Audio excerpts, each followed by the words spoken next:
시청자 여러분 안녕하십니까? 오늘은 행복을 찾아가자는 내용으로 말씀을 좀 드려보도록 하겠습니다.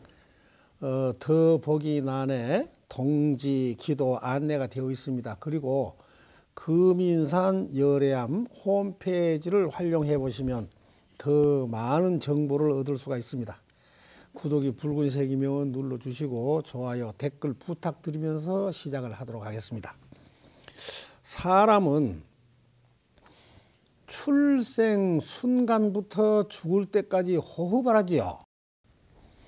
호흡은 한순간도 멈출 수가 없습니다. 그런데도 숨이 막혀서 숨을 쉬지 못하는 경우도 있죠. 두려운 감정에 사로잡히거나 극도로 긴장을 하거나 겁을 먹거나 불편한 상황 앞에서 무의식적으로 숨을 멈추는 경우가 있습니다. 나의 경우는 어떠한가 자신을 한번 이렇게 돌아보시기 바랍니다. 지금은 숨을 제대로 잘 쉬고 계시죠? 수시로 호흡을 챙겨보시기 바랍니다. 고통스러운 감정을 억누르고 살면 부모님도 세상도 원망스러워집니다. 가슴을 억누르고 살면 화풀이 대상이 나에게로, 자신에게로 향해서 몸이 점점 아파집니다. 병원에서는 아무런 문제가 없다고 하지만 아픈 원인을 찾을 수가 없으니까 참 괴롭죠. 이럴 때는 심호흡을 해보세요. 호흡은 생명이요, 생명은 호흡입니다. 호흡은 바다의 파도가 물을 순환시켜서 썩지 않게 하는 것과 같습니다. 파도가 없으면 바닷물은 썩습니다. 호흡 그 자체가 온전한 생명이기 때문에 호흡이 중단되면 이 육신도 썩습니다. 부드러운 호흡 속에 익숙해지는 것은 생명의 가장 중요한 요소와의 관계를 개발할 수가 있습니다. 숨을 내쉬면 저절로 숨이 들어오죠. 숨을 내쉬면서 비우고 또 비우다 보면 답답한 마음도 편안해지고 평온이 찾아옵니다. 코로 숨을 깊숙이 들이마신 다음 입술과 입술 사이로 가늘고 길게 끝까지 내쉬어 보시기 바랍니다. 숨을 들이마시면서는 천기, 양기, 우주, 생기 흡입하고 염력을 하세요. 내쉬면서는 병기, 탁기, 사기, 피로기 배출하면서 염력을 줍니다. 수시로 하시되 한 번에 3회에서 5회 이내로 하시고 잠자기 직전에는 꼭 해보시기 바랍니다. 그러면 온몸의 근육이 이완돼서 숙면을 취할 수가 있습니다. 여러분 뭔가 하고자 너무 애를 쓰며 걱정하지 마시고 조용히 명상에 잠겨보세요. 현대인들은 각종 정보와 지식이 너무 많이 넘쳐나서 불필요한 부정적 정보가 뇌에 많이 주입이 되어 있기 때문에 수시로 조용한 명상을 통하여 머리를 비우고 자신을 통찰해 봐야 합니다. 그것이 행복을 찾아가는 길입니다. 늘 무언가를 찾고 계획하려고 애쓰지 말고 나에게 주어진 일에 온전히 매몰되어 보십시오. 중생은 우매하여 지혜보다 어리석음이 넘쳐납니다. 어리석은 사람은 자신이 항상 바르고 영리하고 지혜롭다고 생각을 합니다. 어리석은 생각은 스스로 형벌을 초래할 뿐이며 베풀지는 않으면서 많은 것을 얻으려고 합니다. 그야말로 지혜와는 동떨어져서 악행만 저지르게 되어서 어리석음의 왕초가 됩니다. 내가 무슨 일을 하든 나의 언행은 나를 대변한 것입니다. 재미로 하는 일이나 무의식적으로 하는 일이나 좋기도 하고 싫기도 하죠. 똑같은 일을 하면서도 나의 생각에 따라서 좋기도 하고 싫기도 하죠. 그러니까 각자의 입장에서 옳고 그름을 따지면서 논쟁할 필요가 없습니다. 인삼은 쓴맛 그대로 보고 꿀은 단맛 그대로 보고 불은 뜨겁고 물은 젖는 걸로 보면 됩니다. 사람은 첫 인상이 매우 중요합니다. 따뜻한 말, 예의 바른 말 등 첫 인상은 상대방에게 엄청난 영향력을 끼치게 됩니다. 내가 먼저 미소 짓고 내가 먼저 인사하고 내가 먼저 대화하고 내가 먼저 칭찬을 하면 그 친절이 메아리가 되어서 몇 배의 감동으로 되돌아옵니다. 살아가는데 가장 중요한 것은 친절한 마음과 미소입니다. 친절은 누구나 베풀 수 있으며 돈도 시간도 들지를 않고 결코 어려운 일도 아닙니다. 나의 친절한 말 한마디, 친절한 미소, 나의 작은 친절에 상대는 행복해 하는 것입니다. 친절하고 정다운 말 한마디로 서로 행복을 나누며 살아갑시다. 행복이란 마음의 평온을 서로 나누는 것입니다. 자연을 훼손하고 제방을 미리 쌓지 않고 나무를 심지 않으면 홍수라는 형벌이 가해지죠. 내가 친절하고 진실한 말로서 상대와의 건전한 관계를 미리 쌓지 않으면 외톨이라고 하는 형벌이 찾아옵니다. 그러면 성공을 할 수가 없습니다. 인생살이는 대인관계의 연속입니다. 첫 만남에서 부족함을 느낀 사람은 냉정하게 돌아서 버립니다. 그리고 남들이 그 사람과 가까이 하려고 해도 못하게 말리게 됩니다. 그러면 성공할 수가 없죠. 앞으로 다가올 사회 변화를 예측하고 거듭나려는 노력을 하는 것이 성장의 밑거름이자 행복을 찾아가는 길입니다.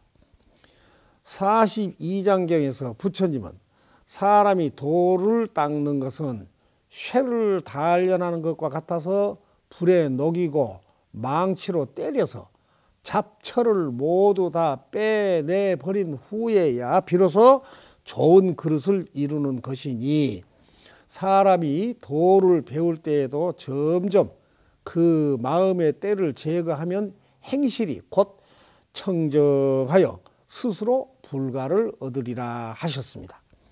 절에 다닌 사람은 예전보다 자비롭고 지혜로워져야겠죠.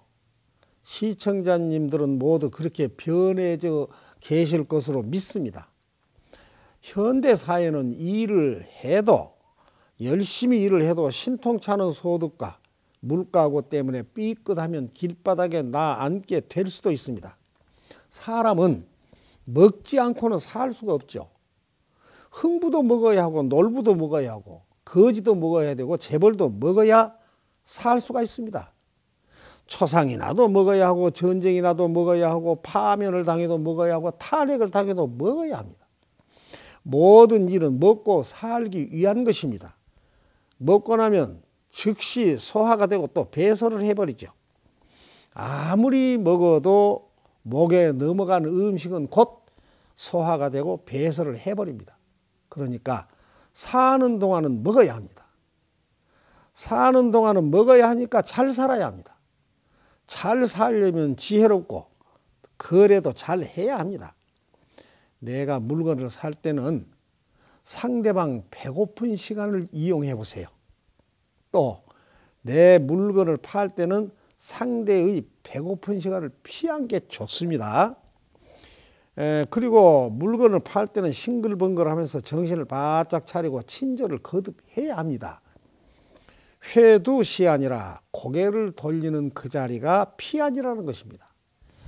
불법을 공부하는 것은 한 생각을 바꾸어서 피안의 자리를 보게 하는 힘이며 그 힘이 지금 머문 자리가 바로 정토가 됩니다.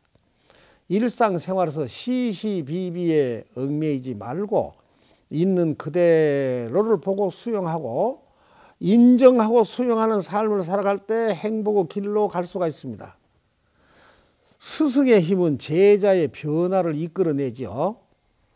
스승을 따라가다 보면 언젠가는 반듯한 마음의 여유를 얻게 됩니다.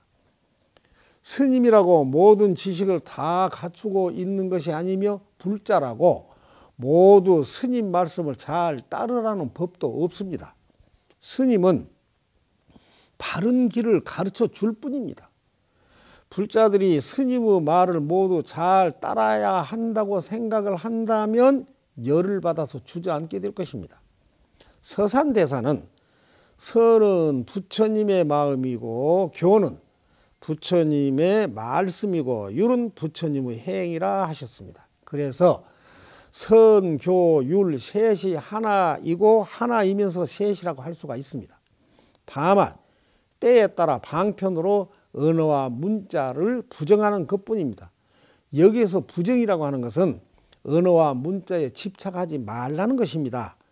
남을 부러워하지 말고 자신의 가치부터 인정을 하셔야 합니다.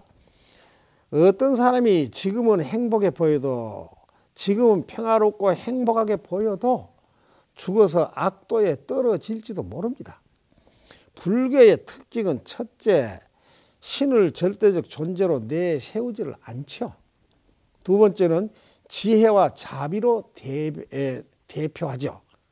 세 번째는 자비는 무한이며 무상이라 증오나 원한을 갖지 않고 관용과 일체의 평등을 관찰합니다. 네 번째는 지혜는 일체를 종으로 횡단하는 시간적 원리인 무상과 일체를 횡으로 연결하는 공간적 원리인 연기를 중심으로 이것을 공으로 표현을 합니다. 다섯 번째, 현실을 직시해야 합니다. 여섯 번째는 모든 일에 집착과 구애를 갖지 않는 실천만을 강조를 합니다. 일곱 번째는 조용하고 편안하며 흔들리지 않는 각성, 해탈을 이상의 경지로 삼아서 이를 열반이라고 합니다. 교일은 석존의 정각에 기초를 둡니다. 불교는 인간의 모든 괴로움은 무명, 즉 무지에서 생긴다고 봅니다. 금강경에서는 우리가 경험하는 것은 모든 것이 무상하고 물거품 같다는 진실을 가르치고 있습니다. 또 뭔가가 마음에서 일어나면 그 마음이 진정된 후에 남들이 불편하지 않는 중도의 길을 가도록 중심을 잡아줘야 합니다. 만선 동기집의 만선은 일만만자 착할 선자이기 때문에 무량한 선행을 말을 합니다. 선행은 자신도 이롭고 남에게도 이롭게 하는 자리 이타 정신을 말합니다. 동기는 한 가지 동자에 돌아갈 기자입니다. 그래서 부처의 길로 함께 돌아간다는 의미를 말합니다. 따라서 만선 동기는 세간 및 출세간의 무량한 선행으로 일심으로 돌아감을 의미합니다. 만선은 만갈래의 길이고 동기는 한 가지 길입니다. 만갈래는 서로 다름이요 한 가지는 서로 같음입니다. 늘 다르고 늘 같으며 같지도 않고 다르지도 않음을 만선 동기로 말하는 것입니다. 불같이 타오르는 감정을 내려놓기는 쉽지 않고 그 감정이 사라지기를 기다리는 것은 더욱 어렵습니다. 지혜와 마귀의 전쟁에서 지혜가 승리를 해야 근심이 없습니다. 지인들에게 감동과 평안과 이익을 주는 것이 전법입니다. 법을 전하는 것입니다. 천상천하에 비교할 데 없이 존귀한 법을 전해주는 것이 복을 전달하는 것입니다. 세속에는 불량한 가르침이 많습니다. 자칫 불량한 가르침에 한 사람이라도 빠진다면 국가적, 사회적, 가정적으로도 크나큰 손실입니다. 부처님 법을 전하는 일은 쉽지가 않습니다. 왜 그럴까요? 중생들은 바른 가르침을 싫어합니다. 법을 전할 때는 스님에게서 들은 법문을 옛날 이야기 하듯이 자연스럽게 전해주는 것이 좋습니다. 전법의 길은 불자 모두의 길입니다. 특히 어린 이들과 젊은 층들이 자유롭게 접하여 활기차고 자유롭고 유익한 정신으로 살아갈 수 있도록 좋은 미래의 길을 터주는 것입니다. 이 길이 모두가 행복을 찾아가는 길입니다. 귀한 시간 함께 해 주셔서 감사합니다.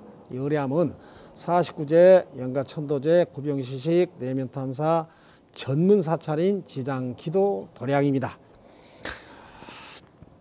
거룩하신 부처님이시여 대원본존 지장왕보살바 하살님이시여 오늘 이 법문을 시청하신 불자님들은 모두 천기를 받아들여 무량복락을 누리고 환희의 눈을 떠서 행복의 길로 나아가게 하시옵소서. 나무 서가모니불 나무 서가모니불 나무 시아본사 서가모니불 나무 지장보살 나무 지장보살 나무 대원본존 지장왕보살 마하살. 감사합니다. 이만 하면 됐다. 뭘 더 바라겠느냐.